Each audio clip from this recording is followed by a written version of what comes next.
atau antum melihat utuh atau tidak. Yang kedua, apakah antum hadir di majlis itu cuma melihat atau cuma melihat cuplikan. Yang ketiga, dalam suasana apa saya menjawab pertanyaan itu. Karena setiap materi yang disampaikan, setiap majlis itu suasananya bisa berbeda. Apa yang ditanyakan nggak bisa antum bikinnya di hukum umum. Ini poin pertama. Yang kedua, antum mesti bedakan hukum dengan sikap hukum. Itu berbeda. Hukum dengan sikap hukum. Kalau antum ditanya hukum, antum mesti jujur. Nggak boleh antum ambil sesuai selera antum aja. Yang pengen saya begini, itu sampaikan. Yang menurut Nabi padahal benar, antum tutupi karena hanya jamaah ikut keinginan antum. Itu nggak boleh. Dosa itu antum. Sikap hukum itu beda. Misal, ada hukum, saya beri contoh nanti saya teruskan ke musik ya. Ada hukum misalnya untuk sujud nih, setelah i'tidal. Ya, hukumnya ada dua secara umum. Yang pertama adalah sujud dengan menggunakan lutut dulu. Itu ada di Abu Daud nomor hadis 838 dari Wa'il bin Hujur, posisi paling kanan sebelah bawah. Baik, yang kedua ada menggunakan telapak tangan. Di telapak tangan dulu, baru lutut. Ya, itu ada di Abu Daud kitab yang sama, nomor hadis 840 dari Abu Hurairah, posisi paling kiri sebelah atas sampai 841. Cuman beda dua nomor. Ini yang disebut hukum. Jadi kalau Anda tanya bagaimana hukumnya, ini dua alternatif yang diajarkan oleh Nabi. Singkatnya ada kemudahan.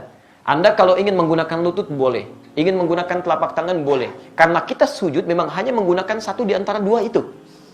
Itu artinya kemudahan. Rumus fikihnya disebut al-jam'u wa taufiq. Jadi kalau ada persoalan, hadisnya banyak, antum jangan pilih satu hadis dan antum ikuti, tidak. Kumpulkan semua hadisnya, at-taufiq kemana arah hukumnya. Di situ antum simpulkan. Sampai Ibnul Qayyim al-Jauziyah menulis kitab sifat salat Nabi, beliau menyimpulkan saya pilih yang pakai lutut. Syekh Muhammad Nasiruddin Al-Albani menulis kitab sifat salat Nabi, memilih menggunakan telapak tangan. Jadi kalau antum ngajinya menggunakan kitab sifat salat Nabi Syekh Al-Albani, pasti pakai telapak tangan itu. Lihatnya. Kalau antum baca kitab Syekh Ibnul Qayyim al-Jauziyah, Masya Allah akan menggunakan lututnya. Nah, dua-duanya dipraktikkan. Nah, jadi kalau antum menggunakan lutut benar, menggunakan telapak tangan benar, yang salah itu ya menggunakan selain keduanya. Bisa pakai kepala duluan gitu kan? Itu kan keliru. Ya. Dan diantara yang pakai kepala duluan belum apa-apa sudah rame gitu kan? Lihat orang pakai telapak tangan disebut ini salah nih, yang benar pakai ini. Mungkin antum ngambil salah satu aja. Dan yang tidak tepat ketika Anda mengajarkan pakai telapak tangan atau pakai lutut, Anda mengatakan ini yang lain salah nih, yang benar pakai ini. Hadisnya dhaif. Antum berani mendaifkan Syekh Ibnul Qayyim al-Jauziyah, antum siapa? Kan? Antum mengatakan yang pakai telapak tangan salah. Antum di mana makamnya Syekh Al-Albani? Jadi jangan sampai kita yang belum tentu hafal hadisnya jadi pada rame. Hadisnya aja nggak tahu gitu kan? Ya itu hukum. Adapun sikap hukum itu pilihan antum terhadap hukum. Antum bersikap ingin menggunakan lutut silakan. Bersikap ingin menggunakan telapak tangan itu silakan. Itu nggak ada masalah di sini. Jelas di sini? Nah sekarang dari pemahaman ini, mari kita tarik kepada pertanyaan tadi. Musik apa sih hukumnya? Apa dulu musik tuh? Antum kenali dulu. Apa dulu musik? Jangan-jangan ribut masalah musik, antum sendiri nggak kenal musik. Antum menghukumi musik, handphone antum sendiri banyak musiknya. Ringtone, tone itu kan musik. Begitu bunyi, musik itu haram. Bunyi, ting-ting, ting-ting gitu kan? Masya Allah. Haram semua tuh di HP antum tuh. Antum harus kenali dulu apa itu gitu kan? Musik itu segala suara yang menghasilkan irama. Ingat ya, kami alhamdulillah saya sampai S2 itu spesialis saya di bahasa Arab. Saya senang tafsir Quran. Saya sangat cinta Quran ya. Dan alhamdulillah untuk memahami Quran saya harus paham bahasa Quran. Maka saya belajar di bahasa itu. Dan turunannya nanti ada pembahasan tentang syair. Yang di syair itu salah satu subbabnya pembahasan tentang musik. Karena unsur dari syair itu musik. Salah satunya. Musik segala suara yang menghasilkan irama. Jadi setiap suara menghasilkan irama itu disebut dengan musik. Jelas di sini? Ini dibagi dua nanti. Ya. Yang pertama, ada yang tidak menggunakan alat. Jadi suara. Dan orang Arab sudah terbiasa tentang itu. Maka ketika mereka membuat syair, di antara unsur syair itu salah satunya musik. Kalau antum belajar jurusan bahasa Arab, berbicara tentang syair itu pasti itu akan belajar itu. Di antaranya ada irama, musik di situ. Kalau diturunkan ada 16 rumus, disebut dengan bahar di ilmu arud. Ada bahar tawil, ada madid, ada rajaz, ada macam-macam. Dari sejak zaman jahiliyah sudah ada. Jadi begitu mereka bikin syair, tidak ada irama musiknya, itu disebut aib musiknya. Aib syairnya, celah. Bukan syair yang fasih. Ya, tawilun lahu dunal buhuri fadailu fa'ulun mafa'ilun fa'ulun mafa'ilu kifana fi min dzikra habibin wa manzili bisaqtul liwa bainad dakhuli fahawmali. Selalu ada iramanya, membedakan satu dengan yang lainnya. Nah, pada yang seperti ini bahkan turun ayat Quran. Saya ulang ya, bahkan surah khusus yang membahas tentang kebiasaan mereka. Surah ke-26 disebut asy-syu'ara. Asy-syu'ara itu jamak dari kata syair yang berarti pemusik, penyair. Nggak pakai penyair. Itu penyair. Saya ulang ya, penyair. Jamaknya asy-syu'ara. Tayyib, kalau antum baca nanti dari ayat 224 sampai ke ujungnya, singkatnya apa? Ada kebiasaan-kebiasaan mereka ketika ayat turun dicela oleh Quran. Dicela oleh Quran.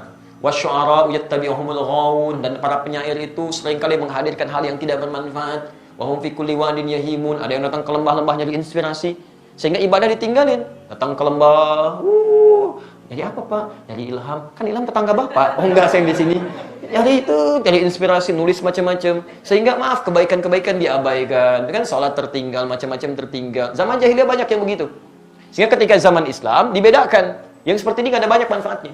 Bahkan ada yang menuduh Nabi SAW. Ada yang menyerang Nabi dengan syair. Banyak. Ada Zuhair bin Abi Salma sebelum dia tobat. Nyerang Nabi itu.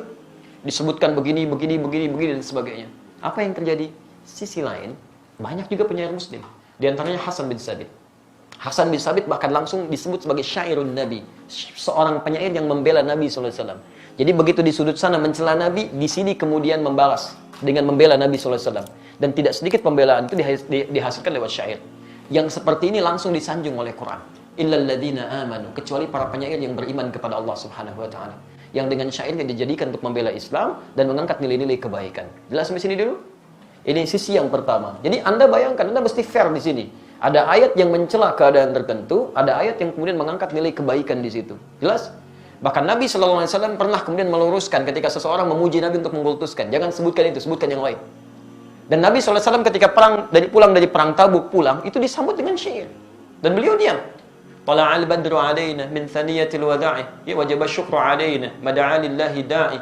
Dan antum ada yang kemudian membuat dengan musik-musik kasidah itu. Itu asalnya kan itu syair. Ya, dari madid rumusnya. Tala'al badru alaina min thaniyatil wada'i wajib syukru alaina mada'a lillahi da'i. Ada semuanya di situ. Ya. Sampai orang Arab itu lupa, jangankan masalah seperti itu, lihat binatang, lihat macam-macam, itu memang itu Masya Allah, itu langsung bisa bikin syair. Refleksnya syair.